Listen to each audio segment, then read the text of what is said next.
ನಾವ್ಯಾರು ಕೂಡ ಸ್ವಾಗತವನ್ನು ಬಯಸಿ ಆಮಂತ್ರಕ ಪತ್ರಿಕೆಯನ್ನು ಕೊಟ್ಟಾದ್ಮೇಲೆ ಬರಬೇಕು ಅಂತ ಬಂದಂತ ಚುನಾಯಿತ ಪ್ರತಿನಿಧಿಗಳು ನಾವ್ಯಾರು ಕೂಡ ಅಲ್ಲ. ನಾನು ಇವತ್ತು ಬೆಂಗಳೂರಿಗೆ ಹೊರಟಂತನು 2 ದಿನ ಕೆಳಗೆ ಬಂದಾಗ ಇಂದೂಧರ್ ಗೌಡ್ರವರು ಈ ತರ ಒಂದು ಪಾದಯಾತ್ರೆಯನ್ನು ಮಾಡ್ತಾ ಇದ್ದೀವಿ, ಬಂದು ಹೋಗ್ಬೇಕು ಅಂತೇಳಿ ಅವತ್ತು ಆದೇಶವನ್ನು ಕೂಡ ಮಾಡಿದ್ರು. ಅವ್ರು ಬದಲೇ ಮಾಡಿದಂತ ಕೆಲಸ ನಮ್ಮ ಪತ್ರಿಕಾ ಮಾಧ್ಯಮ ಸ್ನೇಹಿತರು ಕೂಡ ಇದ್ದಾರೆ. ನಮ್ಮ ಗೌರವಂತ ಜಿಲ್ಲಾಧಿಕಾರಿಗಳಿಗೆ ನಾನು ಫೋನ್ ಮಾಡಿದೆ, ಜಿಲ್ಲಾಧಿಕಾರಿಗಳೇ ಬೇರೆ ಕಾರಣಕ್ಕೆ ತಾವು 1 ವಾರದಿಂದ ರಜೆಯಲ್ಲಿದ್ದೀರಿ, ತಾವು ಇರ್ತೀರಾ ಅಂತ ಕೇಳಿದ್ವಿ. ಇಲ್ಲ, ನಾನು ಬುಧವಾರ ಇವತ್ತು ನಾಳೆ ನಾನು ಸಾಗರ ಬರುವಂತ ಕಾರ್ಯಕ್ರಮ ಇದೆ ಅಂತ ಹೇಳಿದ್ರು. ಇಲ್ಲ ಸರ್, ಇವತ್ತು ನಮ್ಮ ರೈತ ಬಾಂಧವರು ಈ ರೀತಿ ಬೀದಿಗಿಳಿದು ಹೋರಾಟವನ್ನು ಮಾಡ್ತಾ ಇದ್ದಾರೆ, ಪಾದಯಾತ್ರೆಯನ್ನು ಮಾಡ್ತಾ ಇದ್ದಾರೆ, ದಯಮಾಡಿ ಸರ್ಕಾರದ ಕಡೆಯಿಂದ ಬಂದು ಮನವಿಯನ್ನು ಸ್ವೀಕಾರ ಮಾಡಿಕೊಂಡು ಹೋಗ್ಬೇಕು ಅಂತ ಹೇಳಿ ನಿಮ್ ಪರವಾಗಿ ನಾನು ಕೂಡ ಒಬ್ಬ ರೈತನ ಮಗನಾಗಿ ಅವರದ್ದು ಕೂಡ ವಿನಂತಿಯನ್ನು ಮಾಡಿಕೊಂಡೆ. ಬಂಧುಗಳೇ, ತಮಗೆ ಗೊತ್ತಿರಲಿ, ಇವತ್ತು ನಮ್ಮ ಲಿಂಗನಮಕ್ಕಿ ಜಲಾಶಯದಿಂದ ಮುಳುಗಡೆ ಅಂತ ಸಂಕಷ್ಟ ನಾವು ಇನ್ನೂ ಕೂಡ ಸಾಗುವಳಿ ಪತ್ರ ಕೊಡ್ಲಿಕ್ಕೆ ಆಗ್ತಾ ಇಲ್ಲ. ಗೌರವಿತ ಬಂಗಾರಪ್ಪನವರು ಮುಖ್ಯಮಂತ್ರಿಗಳಾಗಿದ್ರು, ನಿಮ್ ಯಡಿಯೂರಪ್ಪನವರು ಮುಖ್ಯಮಂತ್ರಿಗಳಾಗಿದ್ರು, ದೇವೇಗೌಡರು ಕೂಡ ಪ್ರಧಾನಮಂತ್ರಿಗಳಾಗಿದ್ರು. ಕಾನೂನು ಎಲ್ಲರೂ ಕೂಡ ಒಂದು ಹಿಂದ್ ಮಾಡಿದಂತ ತಪ್ಪನ್ನ ಸರಿ ಮಾಡಲಿಕ್ಕೆ ನಿಮ್ ರಾಘಣ್ಣ ಇವತ್ತು ಕೂಡ ಒಬ್ಬ ಚುನಾಯಿತ ಪ್ರತಿನಿಧಿಯಾಗಿ ದೇವ್ರ ಮೆಚ್ಚೋ ರೀತಿ ನನ್ನ ಕೆಲಸ ಮಾಡಬೇಕು.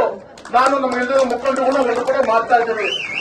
ಇದೇ ನಮ್ಮ ಬ್ರಿಟಿಷ್ ಕಾಲದ ಶುರುವಾದಂತ ರೈಲ್ವೆ ಹಳಿಯನ್ನ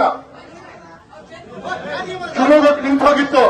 ನಿಮ್ ರಾಘಣ್ಣ ಮಧ್ಯಸ್ಥತೆ ಎಂಪಿ ಆದ್ಮೇಲೆ ಕಾಂಗ್ರೆಸ್ ಜೆಡಿಎಸ್ ಪ್ರಶ್ನೆ ಅಲ್ಲ, ರೈತರ ಒಂದು ಉಳಿವಿಗೋಸ್ಕರ ನಡೀತಿರಂತ ಹೋರಾಟ ಯಾವ ಪ್ರಜೆನೂ ಕೂಡ ಇಲ್ಲಿಲ್ಲ, ನಂಗೆ ಗೊತ್ತಿದೆ. ಈ ಸಂದರ್ಭದಲ್ಲಿ ಇಷ್ಟು ಮಾತ್ರ ಹೇಳಲಿಕ್ಕೆ ಇಚ್ಛೆ ಪಡ್ತೇನೆ, ಇವತ್ತು ಕೇಂದ್ರ ಸರ್ಕಾರ ಇಲ್ಲೇ ಅಲ್ಲೇನ್ ಗಮನ ಸೆಳೆಯಬೇಕು, ನಿಮ್ ರಾಘಣ್ಣ ನಿಮ್ ಧ್ವನಿಯಾಗಿ ಸೇತುವೆಯಾಗಿ ನಿಮ್ಮೆಲ್ಲರ ಜೊತೆಗೆ ಹೋದ ಆ ದಿಕ್ಕಲ್ಲೂ ಕೂಡ ಗಮನ ಕೊಡ್ತೀನಿ. ಇಲ್ಲಿ ರಾಜ್ಯ ಸರ್ಕಾರದ ಪ್ರತಿನಿಧಿಯಾಗಿ ಗೌರವ ಗೋಪಕೃಷ್ಣ ಬೇನೂರ್ ಅವರಿದ್ದಾರೆ, ಜಿಲ್ಲಾ ಮಂತ್ರಿ ನಮ್ಮ ಜಿಲ್ಲೆಯವರಿದ್ದಾರೆ. ಈ ಸಂದರ್ಭದಲ್ಲಿ ಇನ್ನು ಅವರಿಗೂ ಕೂಡ ನಾವು ಮನವಿಯನ್ನು ಕೊಡೋಣ.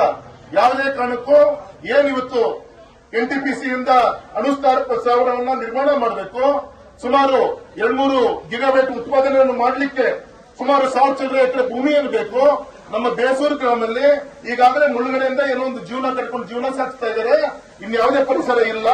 ಈಗಾಗಲೇ ನಮ್ಮ ಪಶ್ಚಿಮ ಘಟ್ಟದ ಏನು ನಮ್ಮ ಪ್ರದೇಶ ಏನಿದೆ ಅದರಲ್ಲಿ ಹೆಚ್ಚಿನ ಜೀವರಾಶಿಗಳು ವಾಸ ಮಾಡ್ತಿರುವಂತಹ ಭಾಗ ಯಾವುದು ಅಂದ್ರೆ ನಮ್ಮ ಈ ಭಾಗದಲ್ಲಿದೆ. ಹಾಗಾಗಿ ಪ್ರಕೃತಿ ಕೊಟ್ಟಂತ ನೀರು ಇವತ್ತು ನಮಗೆ ಹಿನ್ನಡೆ ಆಗ್ಬಾರ್ದು. ಆ ದೇವರು ಕೊಟ್ಟಂತ ಆ ನೀರನ್ನ ಅದರಿಂದ ನಮ್ಮ ಹೊಟ್ಟೆ ಮೇಲೆ ಹೊಡೆಯುವಂತ ಕೆಲಸವನ್ನ ಯಾವುದೇ ಸರ್ಕಾರಗಳು ಮಾಡಬಾರದು ಅಂತ ಹೇಳಿ ಆ ದಿಕ್ಕಲ್ಲಿ ನಾನು ಕೂಡ ರೈತನ ಮಗನಾಗಿ ನಾನು ನಮ್ಮ ಹಾಲಪ್ಪನವರು ನಮ್ಮ ಇತರ ಎಲ್ಲ ನಾಯಕರ ಜೊತೆಗಿದ್ದು ನಿಮ್ಮ ಹೋರಾಟಕ್ಕೆ ಸದಾ ಇರಬೇಕು. ನನ್ನ ಕರ್ತವ್ಯ ಇಲ್ಲ ಅಂದ್ರೆ ದೇವರು ಒಳ್ಳೇದು ಮಾಡಲ್ಲ, ನನಗೂ ಕೂಡ ಒಂದು ತುತ್ತು ಅನ್ನ ಕೊಡಲ್ಲ.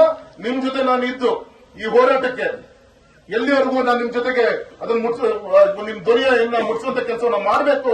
ನಿಮ್ ಜೊತೆಗೆ ಇರುವಂತ ಕರ್ತವ್ಯ ನಂದು, ನಾವೆಲ್ಲರೂ ಕೂಡ ಇಲ್ಲಿ ಇರ್ತೀವಿ ಅಂತ ಹೇಳಿ ನಿಮ್ಗೆ ಹೇಳಬೇಕಾದ ನನ್ನ ಕರ್ತವ್ಯ. ಅದಕ್ಕೋಸ್ಕರ ಇವತ್ತು ಬಂದಿದ್ದೀನಿ. ಬೆಳಗ್ಗೆಯಿಂದ ಸುಮಾರು 25 ಕಿಲೋಮೀಟರ್ ನೀರು ಕುಡದೆ ಪಾದಯಾತ್ರೆಯನ್ನು ಮಾಡ್ಕೊಂಡು ಕಾಲಿಗೆ ಚಪ್ಪಳೆ ಹಾಕೊಳ್ದೆ ಅತ್ಯಂತ ಭಕ್ತಿಯಿಂದ ಈ ಹೋರಾಟವನ್ನು ತಾವು ಮಾಡಿದಿರಿ. ನಿಮ್ಮ ಹೋರಾಟದ ಧ್ವನಿಯನ್ನ ನಮ್ಮ ಆಡಳಿತ ಪಕ್ಷದ ನಾಯಕರು, ನಮ್ಮ ಅಧಿಕಾರಿಗಳು ಕೇಳಿದ್ದಾರೆ. ಇದ್ರ ಜೊತೆಗೆ ಇಲ್ಲಿಗೆ ನಿಲ್ಲಲ್ಲ, ಇದನ್ನು ತುದಿ ಮಾಡಿಸುವಂತ ದಿಕ್ಕಿನಲ್ಲಿ ನಿಮ್ಮೆಲ್ಲರ ಜೊತೆಗೆ ನಾನು ಇರಬೇಕಾಗಿತ್ತು, ನನ್ನ ಕರ್ತವ್ಯ ಇರ್ತೀನಿ ಅಂತ ಹೇಳಿ ಹೇಳಕ್ಕೋಸ್ಕರ ಇಲ್ಲಿ ಬಂದಾಗ ತುಂಬಾ ಅಭಿಮಾನದಿಂದ ಇವತ್ತು ತಾವೆಲ್ಲರೂ ಕೂಡ ನನ್ನ ಮಾತನ್ನ ಕೇಳಿದ್ದೇನೆ.